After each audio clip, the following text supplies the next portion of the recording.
Are we on? We are on. Good morning, Mr. Cox. How are you? Pretty good, pretty good. Good. Will you start by telling us your name and anything you feel comfortable sharing with us so we can get to know you a little bit better? So I'm Jim Cox. I've been a hopeless academic most of my life. I've been at Duke now for 41 years.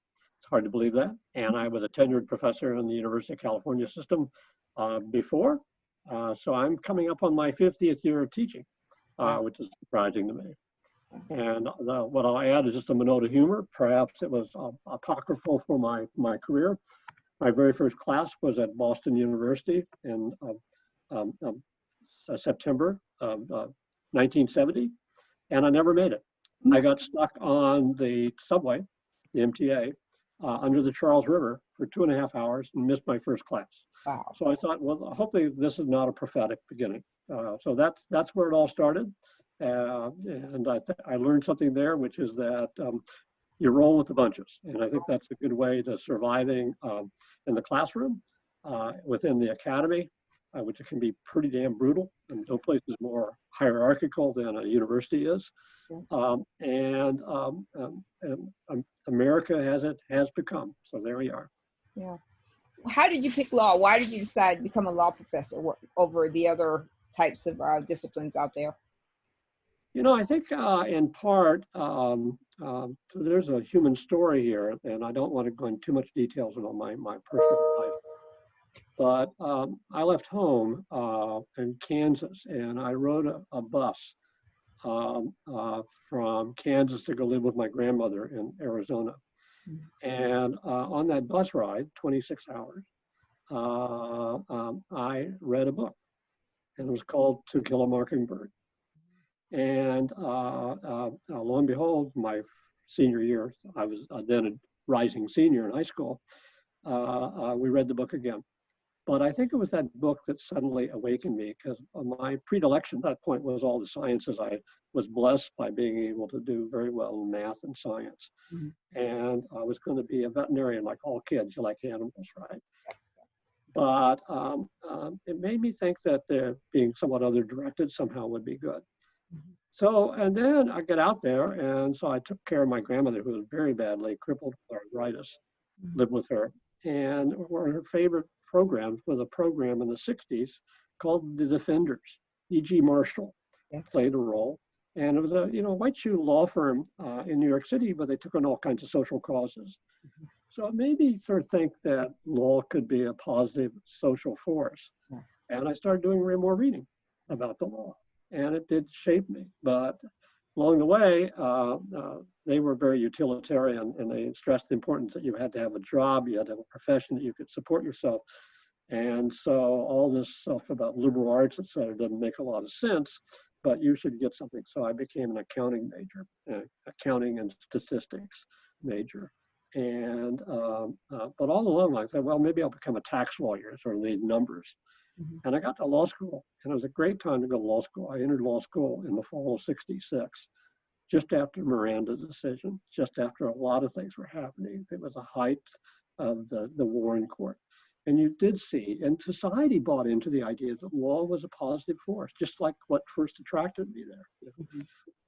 And just like, just Atticus Finch, okay? And so, it all fit together. So I thought, well, go to law school and see what happened. And now along the way, I had made a decision. My first semester of law school, my first semester of college, I had a break between classes, and I sat down, and my mother was still alive, and I wrote a letter to her, just explaining a little bit. It wasn't totally estranged from her, but I was estranged. And I wrote a letter to her, and I still have that letter. It was part of her estate. And it told her that if I could spend the rest of my life on a college campus, I would consider myself a great success. So with the exception of my 1 year of government service, I managed to do that.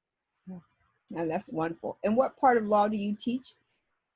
So I teach in the finance corporate area. That's sort of a natural area, given the background in accounting, corporate and securities regulations, which is highly technical subjects, but plays off the sort of statistical background of being able to have things that are pretty concrete move around.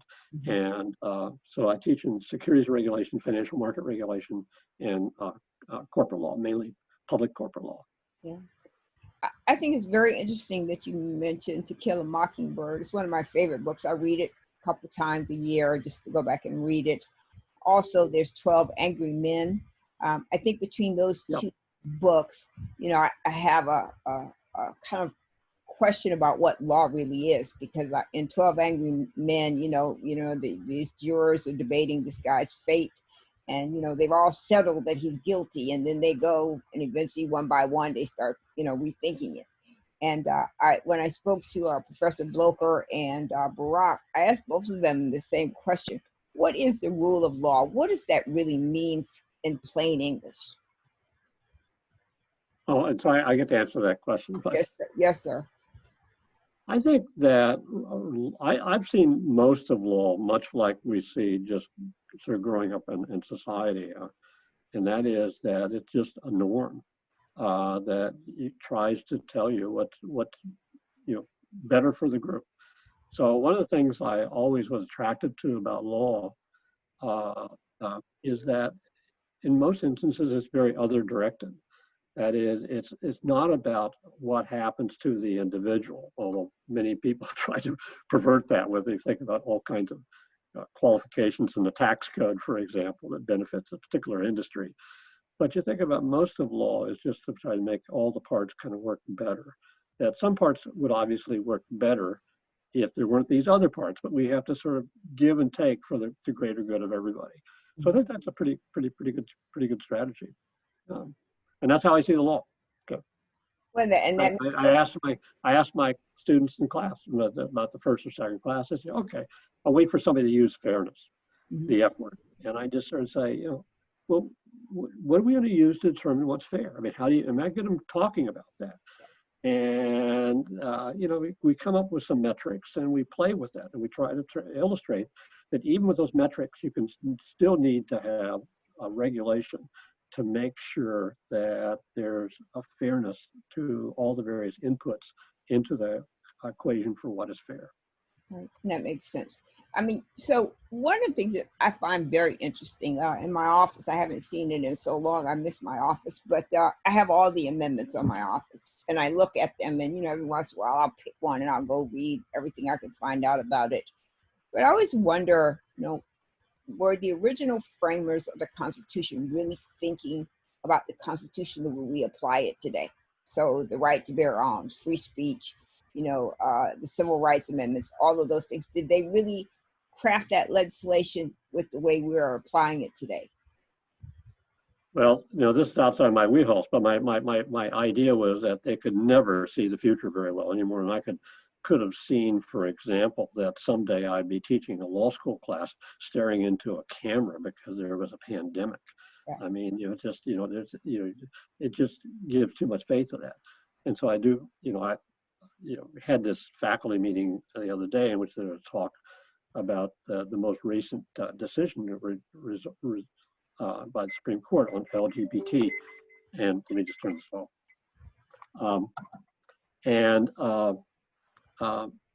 The question about contextualism. And I just think that's nonsense. You can't see the future, and so you have to think about the Constitution being kind of a living document. But it's anchored in those ideals, right, that gave rise to the nation. And so having read the book Hamilton, I have a refreshed memory about what we're trying to do with financial market regulation, about why we have a strong federal government for financial reasons. But at the same time, I understand why we have a certain amount of libertarian qualities as well.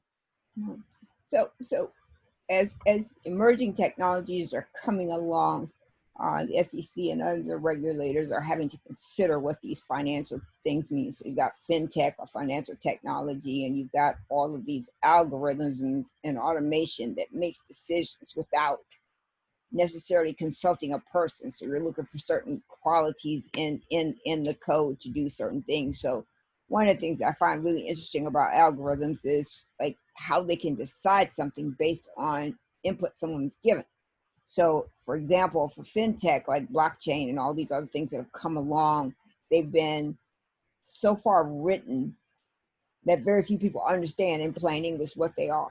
So you get blockchain as unmutable piece of information, a piece of data. So forever and ever, from when it started to the time you got to the end, it's immutable.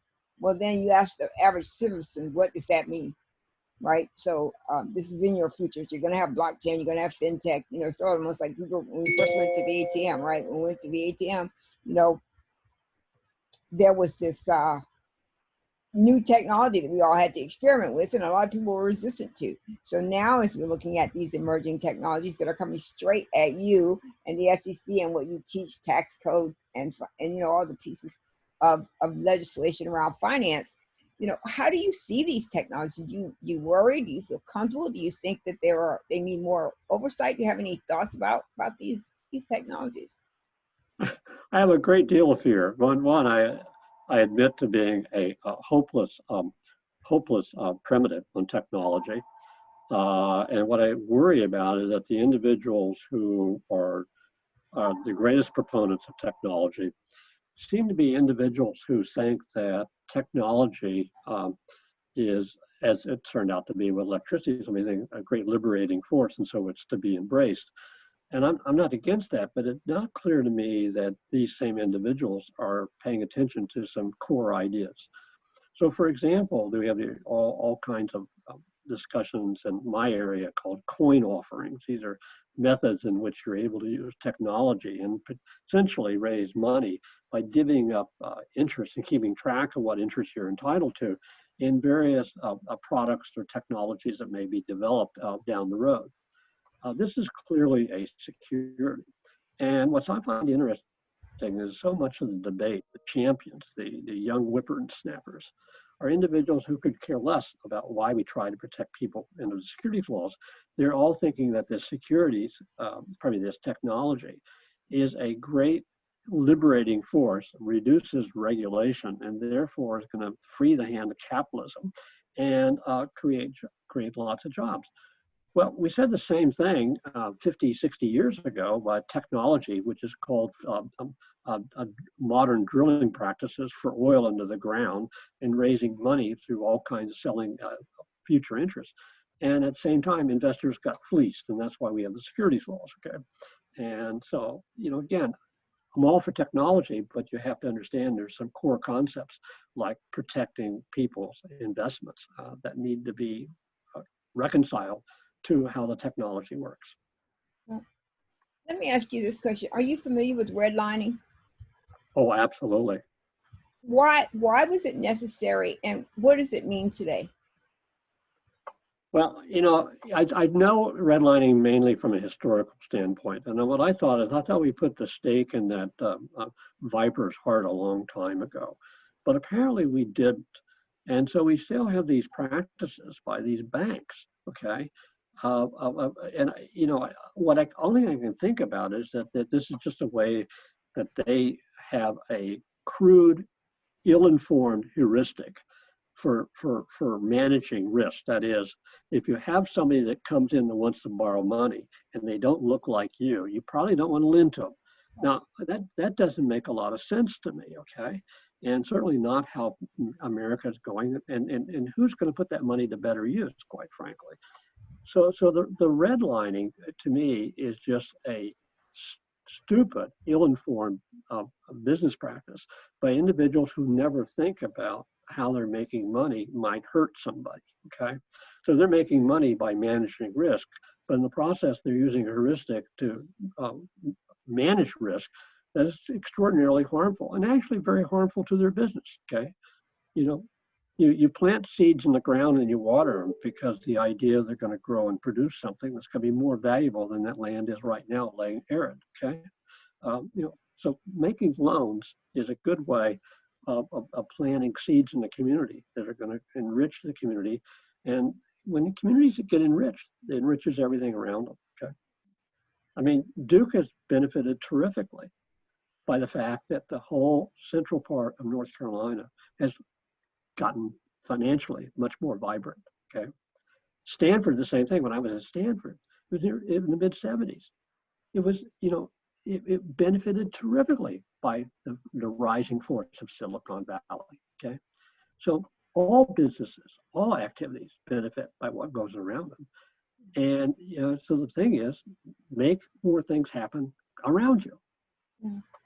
Yeah. So I read this book called the Color of Money, and it talked a little bit about redlining and why redlining was in place. So what goes back to this Jim Crow and Yep. segregation and all of these things. So they didn't want blacks in neighborhoods with whites. They didn't want interracial marriages, and they had all these different things that they were applying to why this made sense to them. And what was really more interesting is, I can't remember the fellow's name, but he built a nice home community in Philadelphia, and the rule is that you could not sell to blacks and brown people. And so Yep. and the community grew, and families coming home from war or wherever they were doing, they were moving into these houses. And to me, when I think about some of the things that we legislate and rule and decide, it seems to almost always come down against marginalized populations, almost always. And it doesn't seem like, even thinking about FinTech and all these things. So I did a lot of research of algorithms. So if you live in the worst part of Durham, that algorithm is going to do checks and facts, so like how much crime is there, what's the income there, and all that, and it's going to decide how much taxes or how much insurance should cost or how much all this stuff should cost.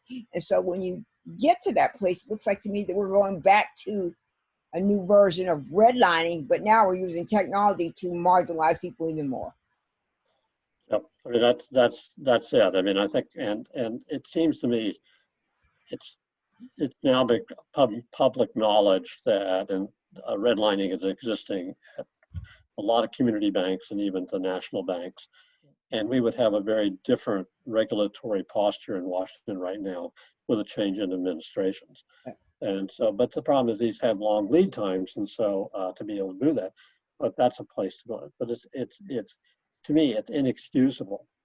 It's not that. It's an absolute bloody outrage that we're seeing incidents of this behavior that was, I thought, dead 20 years ago. Okay? But apparently it's not. No, it's not. And I think that, what's going on around us now is a bit, I told someone yesterday, I vacillate between optimistic and pessimistic in the same minute. So one moment I'm happy and one I'm sad. And I think that for Black and brown communities, we have not been able to achieve the level of wealth and assets and access as has white people, as some people call that white privilege and whatever it is. But I have not been able to resolve in my mind whether that's the system and the way it's meant to work, or whether that's the lack of information. And so when you teach, and I mean, I don't know what the diversity of your classes, but you find that many students of color or gender come to your class to learn what you have to offer about SEC and taxes and finance law and all that. As so much of the education at Duke and I think American law schools is it's neutral in the sense that it's the plain white vanilla delivery of product, and we don't try in our classes to talk about how the angle works. Okay. At the same time, I mean, I do spend time trying to explain to the students that why we might think that there are differences in how we regulate raising money from somebody who's extraordinarily wealthy from somebody who's poor, and why the securities laws are the way they are, because currently there's a huge press to try and open up markets to individuals who will be exposed to gigantic, tremendous risks by doing so. And this administration has been terrible that way. So I do try to talk about that. I think most of the students in the class have, at least a generation between them and really working class people. Okay, so they have some understanding from maybe their parents or maybe their grandparents about the rough road up.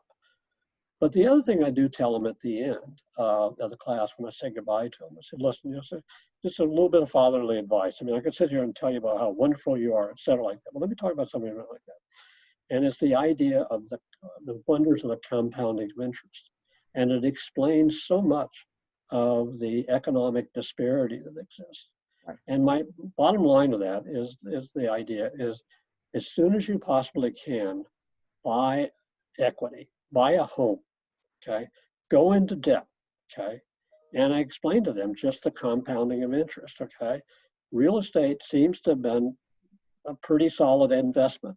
And if you look around at economic classes in America, the real separating point is the absence of getting equity in your parents.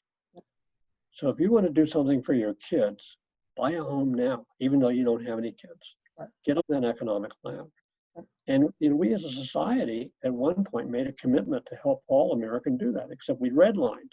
Right. So after World War II, the GI loan was there. Yeah. And all these individuals are coming home and they got a hunk of the rock. And you lifted a lot of individuals into a more comfortable place in the middle class. Right. But you could do that if you could get an FHA mortgage. And we redlined those things. Right. And so that's the biggest thing. So if you want to you want to make a really big economic difference, okay, we would go out and give everybody home equity. That's why Bonnie and I donate our time in building Habitat homes. Yeah.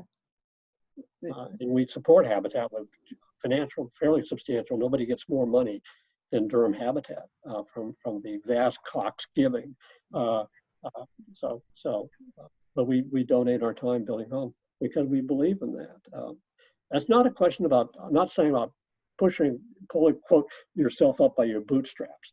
I think it's all a question about we've had inherently a biased system that has benefited the Jim Coxes of the world because my parents were able to get a GI loan and buy a home, okay?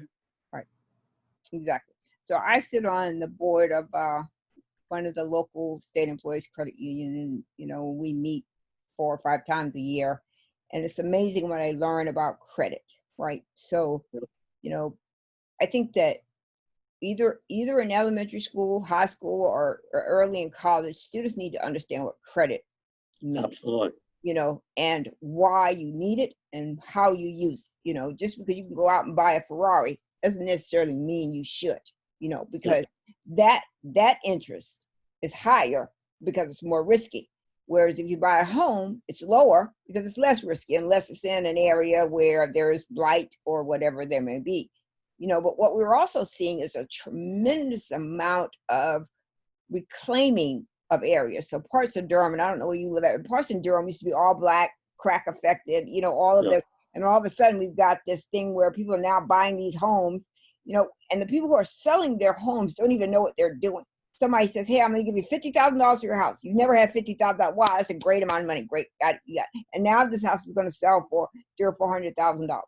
My daughter's an interior designer, and I think she has built like 20 or 30 homes in Durham, in these areas which have been overly depressed.